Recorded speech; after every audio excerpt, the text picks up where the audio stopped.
এখানে আজকে আড় মাছের ঝাল বানিয়েছিলাম, কষা কষা আড় মাছের ঝাল। কিভাবে বানালাম আপনারা পুরো রেসিপিটা দেখতে থাকুন। মাছগুলোকে নুন, হলুদ আর লঙ্কা গুঁড়ো মেখিয়ে নিয়েছি, আর কড়াই তেল দিয়ে দিলাম, গরম হয়ে গেছে। একে একে করে মাছগুলো সব ভেজে নেব।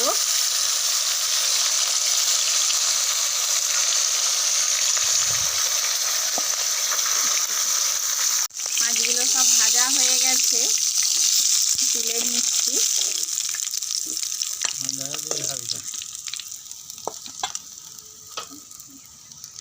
এই তেলেতেই কাঁচা পেঁয়াজ দিয়ে দেব।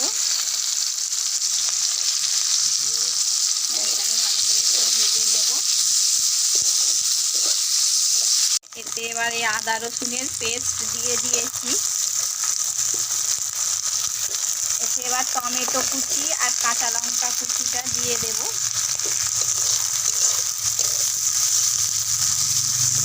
দিয়ে একটু পানি দিয়ে দেব।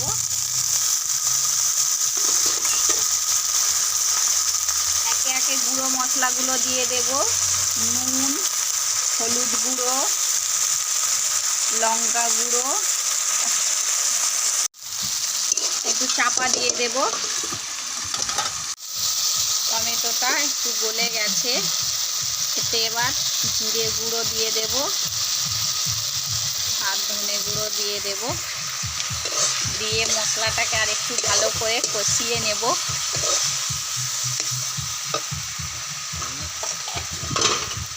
এতে এবার এই আড় মাছগুলো দিয়ে দেব, দিয়ে ভালো করে একটু কষিয়ে নেব।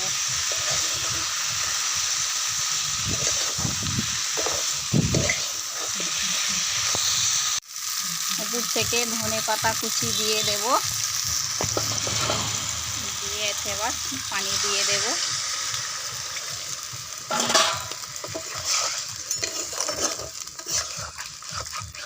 বেশি ঝোল রাখবো নি, আর মাছে বেশি ঝোল ভালো লাগেনি, একদম পোড়া পোড়া ঝোল করে নেব মাছটাকে।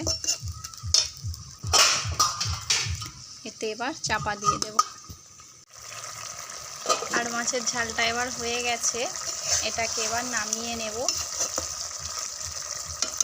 চুলো থেকে নামিয়ে নিচ্ছি।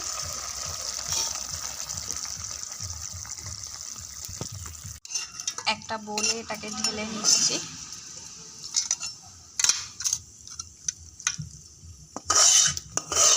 কষা কষা আর মাছের ঝাল